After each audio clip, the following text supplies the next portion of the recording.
Oh my goodness. Hi. Hello. What are you doing? What are you doing? Oh my goodness. Hi. Well, hello.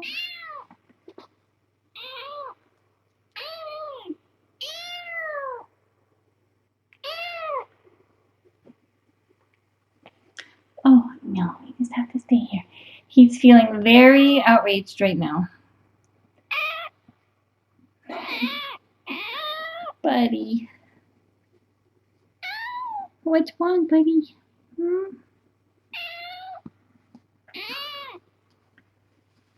Oh, buddy.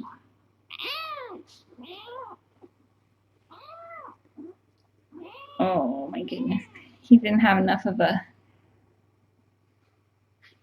adventure.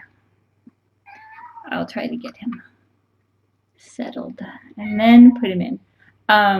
So quick update. I heard from Dr. Henderson at Mountain View.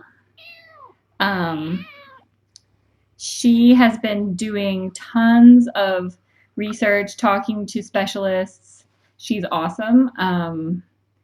And also, so we got the bacterial culture results back, and it is E. coli, just like the Cisco kittens have, which completely makes sense because of, he had poop all over his back end, and with his little stumps being opened up, getting poop into his stump holes was, I'm sure, a regular occurrence. So it makes sense that it's E. coli.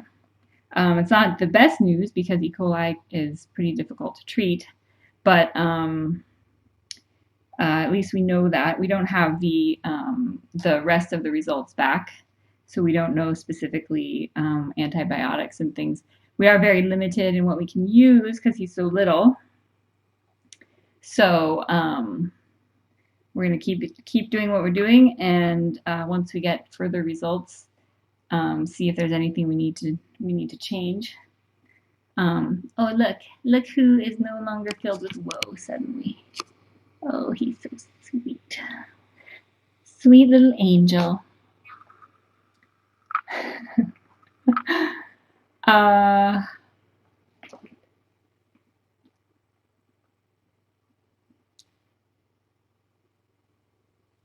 So,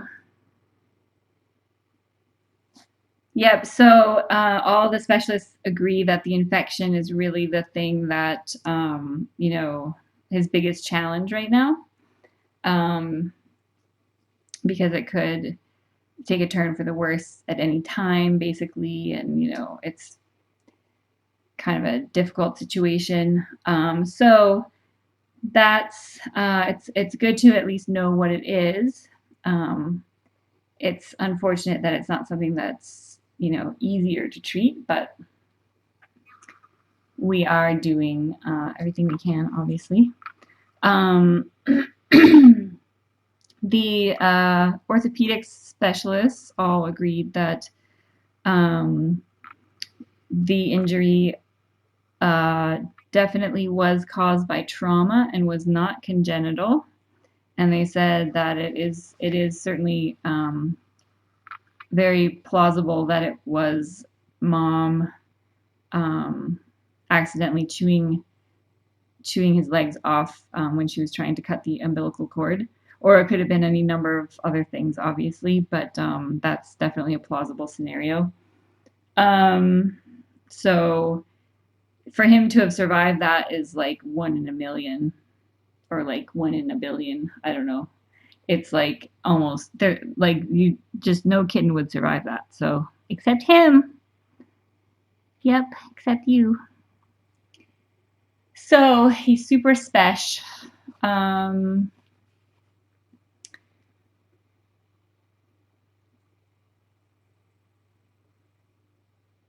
What else?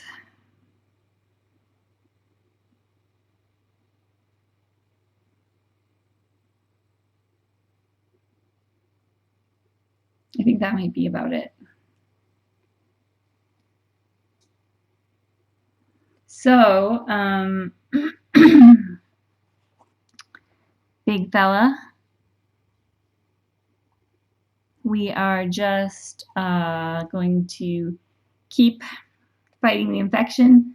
Excuse me. They did say when he's out and about, keep him on the on carpeted or padded surfaces, just in case his little stumps like hit the ground. Just to minimize any chance of like him bumping them into something hard that might cause the bone to pop out again. So he is quite insistent about going upstairs and like racing around up there. So I'm gonna have to come up with new ways to keep him entertained, which is, as you've seen, becoming a bigger and bigger challenge because he has the mind of Topper, like the mischievousness of Topper and the desire for activity, but we have to protect his stumps. The more I can keep the stumps protected, the better our chances are of being able to fight the infection. So that's really important. As much as he hates it. Right, buddy? He's so angelic when he's sleeping.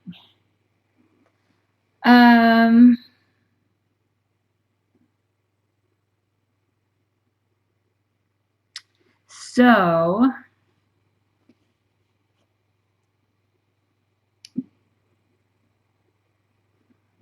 I think they are all impressed, though, that he survived, and at his little video of him zipping around. But they're all very careful to you know, keep it real and say that he is not out of the woods yet, right? So, yeah. So at this point, we need to continue with the light bandaging.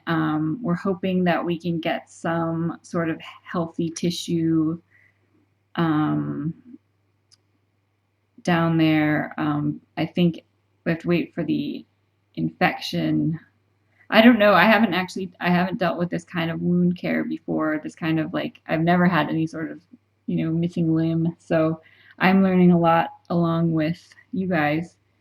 And it's such an unusual scenario because you would never, this Cassidy should, by all accounts, not have survived.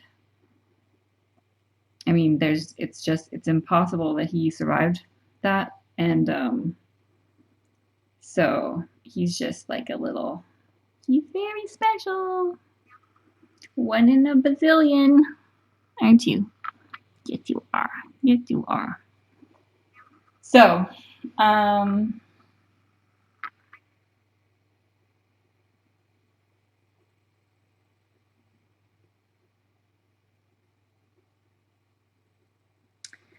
mean, it's going to take a while for the infection to be gone, to be cleared, like probably several weeks, best case scenario, since it is E. coli, and E. coli is fairly, like, we're on just about to start week 4 of treatment with the Cisco kittens for their E. coli. And that's, I mean, urinary tract is bad enough, but I mean, just the damage down there is much worse. So, and the amount of infection was obviously much, much greater. So, plus his little body just so depleted. But getting better. Getting better. I mean, he's definitely gaining weight. He's got a little round belly. He feels so much different than he did. Even though he still is like really, really thin, he actually is just today is starting to feel slightly less terrifying to pet. Like, I think he's actually starting to put on a little bit of muscle, and he's certainly working out enough. So, all right. So I promised a quick update, and now I must run. I've got to, I'm trying to count the money that came in for barbecue off the bypass. Took me a while to get into those big bottles, but I'm working on it. And then so I'm trying to get a total for Angie. Mr. Fluff. So on that adorable note, I'm going to stick him in. I'm going to try. Look, he's very sleepy. Don't wake him up. Nobody has to know what's happening. I'm just going to put him in on this thing because he's so comfy. Don't anybody say anything. Okay. This could be tricky. How do I stand up? Okay, I need one hand to stand up. So I am going to do bandage changes later on. But cross that bridge when we come to it. Snuggle on there.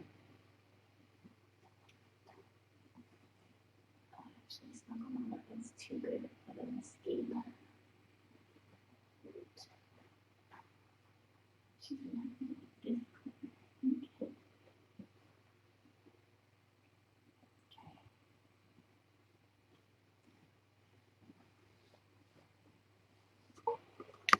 Okay.